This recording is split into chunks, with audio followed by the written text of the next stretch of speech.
जय भीम नमो बुद्धाय. आपल्यासोबत आहे बुद्धिस्ट समन्वय संघ महाराष्ट्र राज्याचे सदस्य योगेशजी राऊत साहेब. काय सांगाल सर, आपल्या पंचशील धम्मध्वज यात्रा नागपूरमधून सुरू होत आहे, तर तुम्ही आपल्या नागपुरातील जनतेला काय सांगाल, कसं काय प्रारूप आहे याचं? पंचशील धम्मध्वज यात्रा ही 17 तारखेला सुरू होत आहे. आमचे आदरणीय क्रांतिकारी भंतेजी श्री विनयाचार्यजी यांना जेव्हा 13 मे रोजी अटक झाली होती आणि त्यानंतर महाबोधी महाविहार आंदोलन एकदम स्थगित झालं होतं. पूर्ण देशभरात संतापाची लाट होती की आपल्या भंतेंना कोणत्या खोट्या आरोपात त्यांनी आतमध्ये टाकलेलं आहे. आणि आता 21 जुलैला आपले भंतेजी विनयाचार्य हे जेलमधून बाहेर आलेले आहेत. यासाठी आम्ही बुद्धिस्ट समन्वय संघातर्फे 16 ऑगस्ट रोजी एक मोठी जाहीर सभा सुरेश भट सभागृहात ठेवलेली आहे. 12 ते 5 पर्यंत ती खूप मोठी सभा आहे.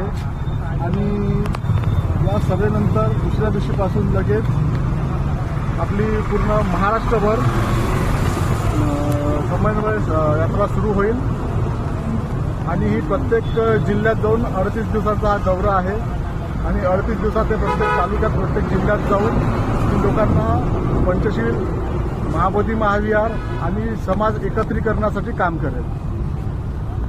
सर, या कार्यक्रमाबद्दल काय नियोजन आहे आणि यात्रा म्हणजे जे पंचशील धम्मध्वज यात्रा आहे ते कुठून सुरुवात होईल व कुठं समाप्त होईल, आणि याचं प्रमुख गेस्ट म्हणून कोणाकोणाला बोलवलं आहे? प्रमुख या कार्यक्रमाचं प्रारूप असं आहे की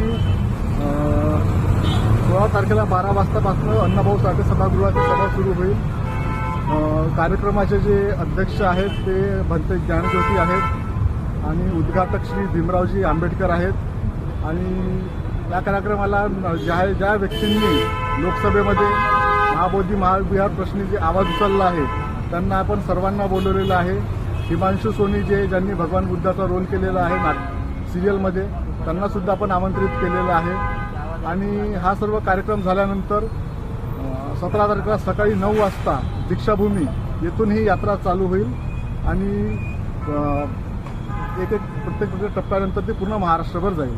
धन्यवाद सर, थँक्यू.